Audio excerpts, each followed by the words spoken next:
Hello, everyone, and welcome to my tiny corner of the world. A quick thank you to everyone who had supported me with DMs and email, and those of you who bought me a cup of coffee this past month. We had been busy with year-end exams, but we'll be done with that by next Tuesday, and then I'll get back to my usual routine and thank each of you individually via DM or email, as is my habit and custom. As most of you will know by now, the South African President Cyril Ramaphosa landed in Britain for a state visit on Monday. As is the custom, he was met on the tarmac by a big delegation and then driven to his hotel. The actual state visit will kick off today, or by the time you hear this video, it would have kicked off already.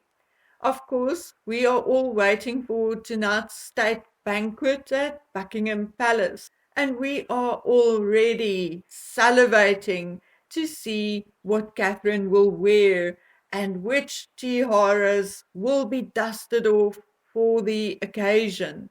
And that is normal. We are indeed allowed to look forward to some pomp and ceremony and to revel in a bit of glitz and glamour. But unfortunately, back here in South Africa, Mr. Ramaphosa's visit is indeed met with mixed feelings because, of course, the state visit is not just about fashion, tiaras, and glamour. But let's start from the top.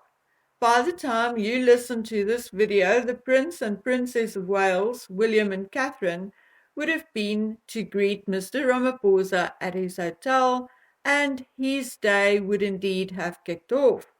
William and Catherine will travel with Mr. Ramaphosa to Horse Guards Parade for the ceremonial welcome with the King, and will join the carriage procession back to the palace. Or, as I said, by now, all of that may already have happened, depending on where you are watching from and when you are watching and listening to this video. After the Horse Guards Parade, the King will host the President at a private lunch, after which they will view an exhibition in the picture gallery of items from the royal collection relating to South Africa. Mr. Ramaphosa will lay a wreath at the tomb of the unknown warrior at Westminster Abbey and will visit the Palace of Westminster, where he will address politicians in the Royal Gallery. And then, of course, he will attend the banquet in the evening. On Wednesday, Prince Edward will escort Mr. Ramaphosa to the Royal Botanic Gardens. After the gardens, Mr. Ramaphosa will meet with Prime Minister Rishi Sunak at Downing Street before returning to the palace to say goodbye to the King. Wednesday evening, he will attend another banquet with the leader of the opposition, Keir Starmer, and the Duke and Duchess of Gloucester. Of course, for us as South Africans, we are both proud to be represented at such an occasion. The first full and official state visit since 2019, and the first one to be hosted by the new king. However, it also comes at a time where President Ramaphosa himself is facing allegations of money laundering and possible impeachment. Allegations which includes illegally holding around $4 million in cash at his game ranch to cover up its theft and existence. Mr. Ramaphosa is, of course, denying these allegations, and the investigation is ongoing. For me personally, it is rather sad because compared to some of our previous leaders like Mbeki and in particular Jacob Zuma, Mr. Ramaphosa has not been doing too bad of a job, considering that he was faced with obstacles such as the pandemic. However, and I think the rest of the country expected him to be a little more robust and stronger. And as a businessman, most of us expected him to come up with better and more plans to repair the economy, which he did not do or hasn't done as yet. It also comes at a time where we are again moving from stage 1 and 2 load shedding to stages 4 and 5. I think what concerns us as South Africans most are the nature and subject of the talks to be held between the King and Mr. Ramaphosa and between Prime Minister Sunak and President Ramaphosa. According to our ministry, talks will center around climate, security, the Commonwealth, energy, cost of living, and our different approaches to the Russia-Ukraine war.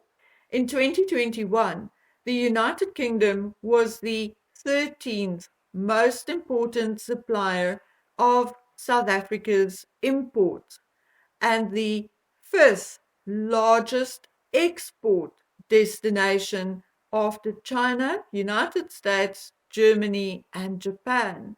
In 2021, South Africa was the 17th largest supplier of imports globally and the first largest supplier of UK's imports from Africa.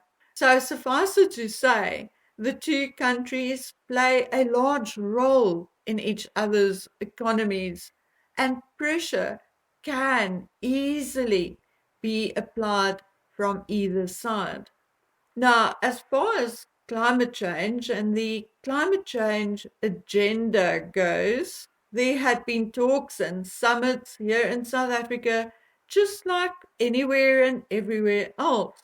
But let's be honest, it has not really taken off in South Africa. We have bigger fish to fry and more to worry about than something which may or may not happen 100 or 1,000 years from now. According to a Greenberg report, South Africa ranks 12th highest in the world when it comes to carbon emissions, mainly due to the fact that we rely on burning fossil fuels or then coal to generate energy. At this point, however, South Africa cannot afford the job losses it will bring if the country moves away from coal. We currently have an unemployment rate of 33.6%. Now compare that to Britain's unemployment rate of about 4%.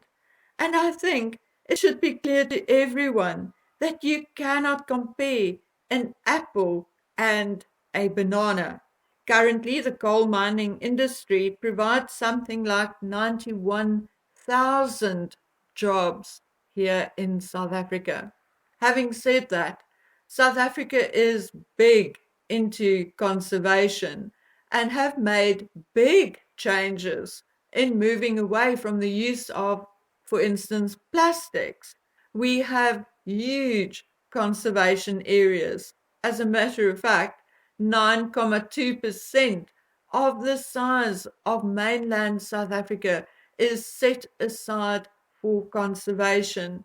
This comprises about 11,280,684 hectares of land, or then 112,806 square kilometers, almost as big as England itself at only 130,279 square kilometers.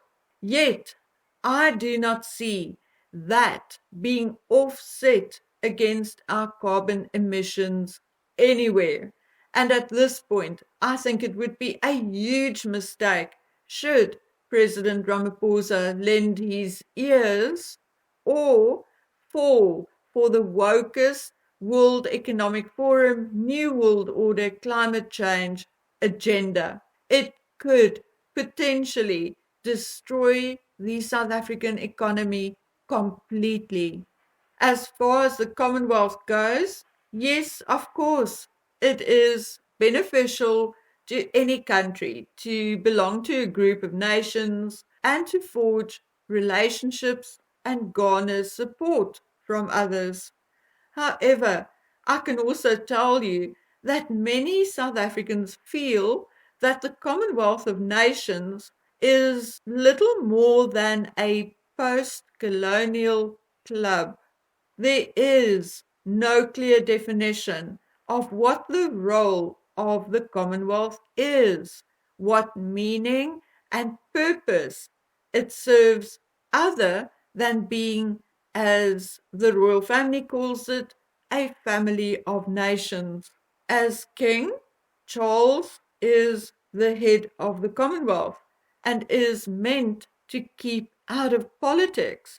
However, there are mounting calls for the Commonwealth to address some political issues, regardless of countries like Gambia rejoining the Commonwealth.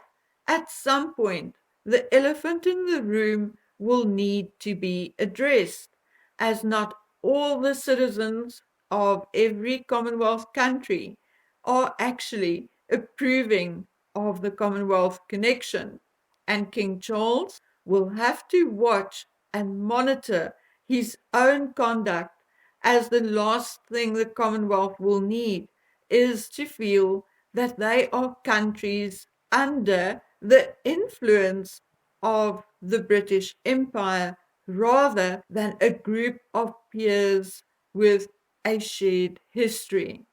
Then the Ukraine-Russia issue.